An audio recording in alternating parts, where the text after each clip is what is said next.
Hola, mi nombre es Helen Peguero y en este video yo les estaré hablando sobre la clasificación de la diabetes. Pero antes de comenzar debemos conocer qué es la diabetes. La diabetes es una enfermedad metabólica caracterizada por las alteraciones en el metabolismo de los carbohidratos, proteínas y lípidos, produciendo una hiperglucemia crónica, debido a la deficiencia relativa o absoluta de la insulina. En cuanto a la clasificación de la diabetes o tipos de diabetes, encontramos la diabetes mellitus tipo 1, diabetes mellitus tipo 2 y la diabetes gestacional. Entonces, comenzamos con la diabetes mellitus tipo 1, que esto es una enfermedad autoinmune en la que el sistema inmunitario va a destruir las células betas del páncreas.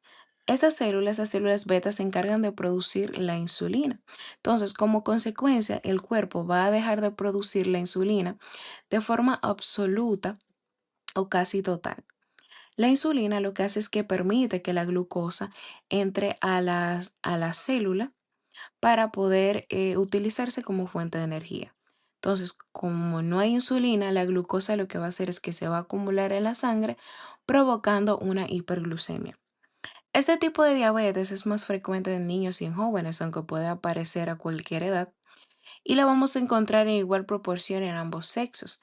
Esta suele tener una aparición brusca y tenemos síntomas clásicos que son la poliuria, que es el aumento orina excesiva, la polidicsia, que es la sed excesiva, polifagia, que es el aumento del hambre, y la pérdida de peso.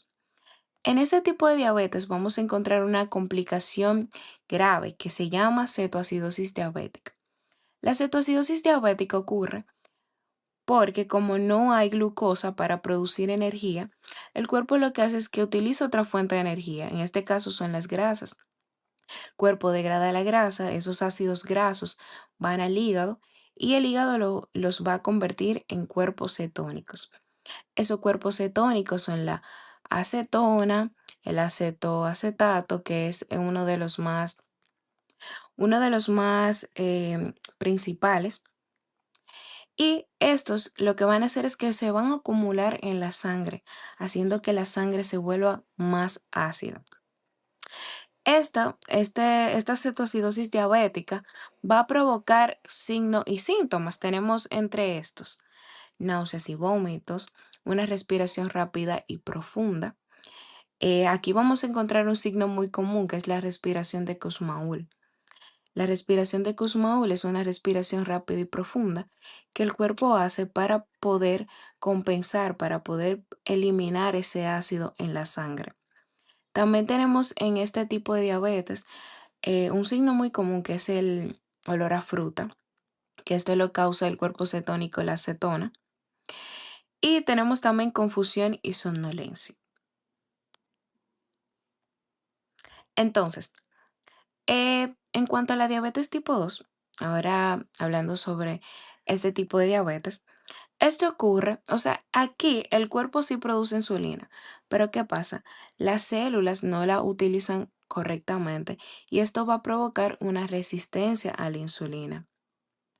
Esto, entre los factores que van a favorecer este tipo de diabetes, tenemos factores genéticos, sobrepeso y obesidad, como podemos ver en la diapositiva, una alimentación no saludable, el sedentarismo, el estrés, y esta representa el 95% de los casos de la diabetes. Aquí hay una deficiencia relativa de la insulina, suele ser más frecuentes en personas mayores de 35 años. Suele ser una aparición insidiosa, no como en la diabetes tipo 1, que suele ser una aparición brusca. Aquí es insidiosa. Y suele tener escasos síntomas. Puede presentarse los síntomas como en la diabetes tipo 1, polifagia, polidipsia, poliuria. Aquí vemos obesidad, visión borrosa, hormigueos, entre otros. Tenemos también la diabetes gestacional, que se define como la intolerancia a la glucosa que se desarrolla o que se observa por primera vez en el embarazo. La diabetes gestacional ocurre porque la placenta produce hormonas para el crecimiento del bebé y estas hormonas van a disminuir la acción de la insulina, provocando una resistencia a la insulina.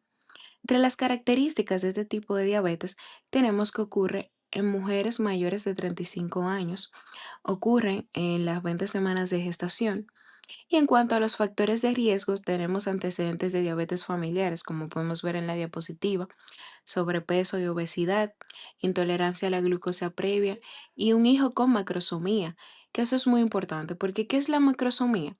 La macrosomía ocurre cuando el bebé crece más de lo normal en el útero, puede pesar 4.000 gramos al nacer y esto ocurre porque el exceso de glucosa de la sangre va a atravesar la placenta y llega al bebé. Entonces, el páncreas del bebé va a producir más insulina para poder disminuir esa glucosa.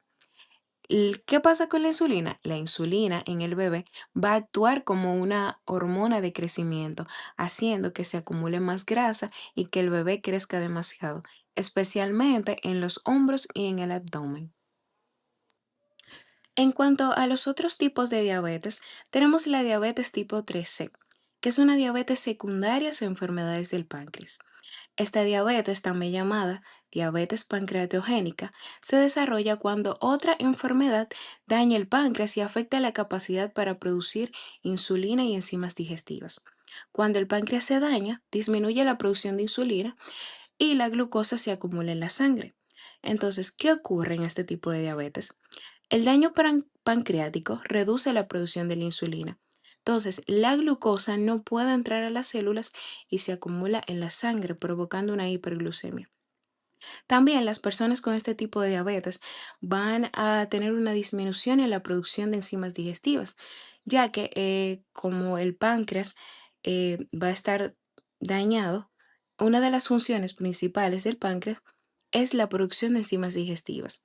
Entonces, aquí en este tipo de diabetes va a disminuir esta producción y también esto va a causar problemas digestivos. Vamos a tener las enfermedades relacionadas a este tipo de diabetes.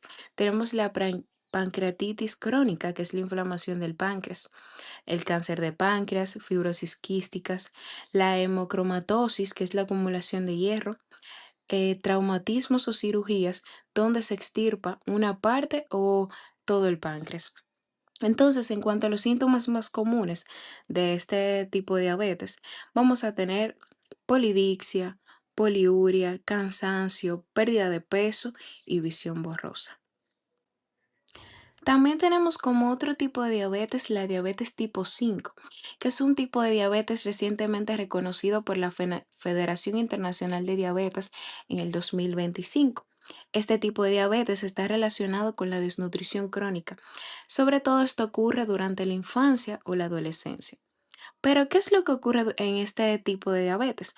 Bueno, cuando una persona pasa mucho tiempo con una mala alimentación y falta de nutrientes importantes, el páncreas no se puede desarrollar ni funcionar correctamente.